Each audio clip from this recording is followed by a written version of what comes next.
The list of things and behaviors and whatnot that is considered white supremacy, it just keeps growing.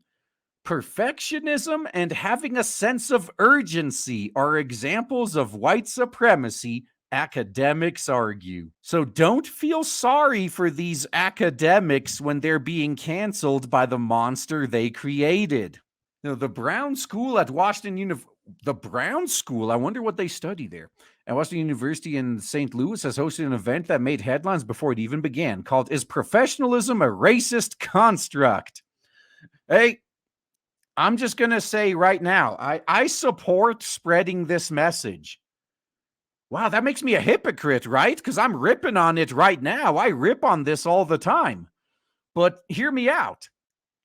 Anyone dumb enough to fall for this shit is going to remove themselves as my potential competition in the job market. How awesome would it be if we could convince our competition to not take the competition seriously?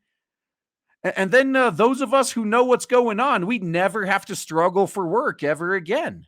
In the event, the presenters characterized various qualities of workplace environments, such as perfectionism, a sense of urgency, defensiveness, worship of the written word, and quantity over quality as characteristics of white supremacy culture. Quantity over quality is white supremacist? So does that mean diversity quotas are white supremacist? Yeah, we got to end these quotas. That's right. It makes sense. And one presenter, Assistant Dean for Field Indoctrination, Jewel Stafford, connected those alleged characteristics of white supremacy culture to the idea that even though we're working really hard, there's a narrative of we're not enough, and somehow who we are, what we do, just not enough. Because guess what? Sometimes it's just not enough. Let's put this into the easiest perspective possible. Let's say you're doing a 100-meter dash. You're running a 100-meter sprint, and the other guy is faster than you. It doesn't matter how hard you try, who you are, what you do. It doesn't matter how hard you're working. The other guy is faster than you. You're just not enough. That's how reality works. And the sooner you accept that, the sooner you can become a lot happier by not dwelling on garbage you can't do anything about. Now, the host, Associate Dean for External Affairs, Gary Parker, noted that there were some media outlets that portrayed this talk in a less than flattering light. You mean anyone with a functioning brain? Another presenter, Assistant Dean of the Office of Community Partnerships. How many assistant deans do you see? This is what I talk about when I talk about bloat.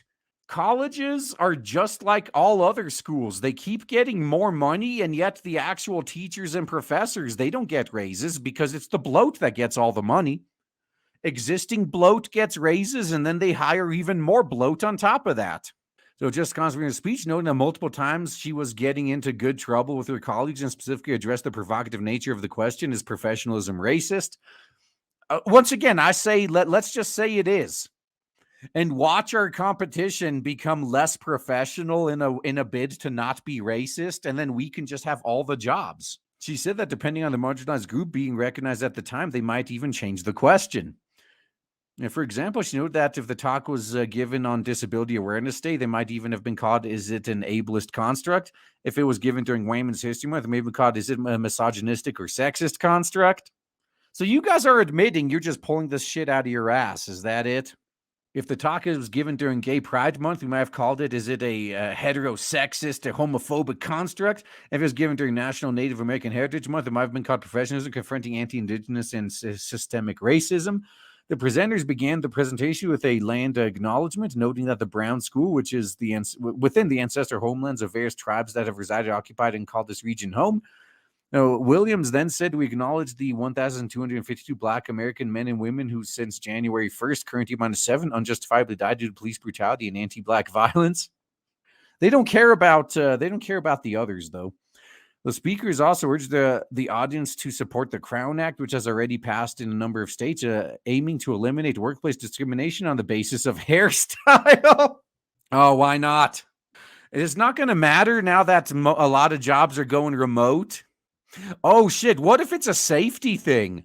Like, no, you can't have that giant fucking afro because you're walking underneath these vents that could like fucking grab your hair and suck it in.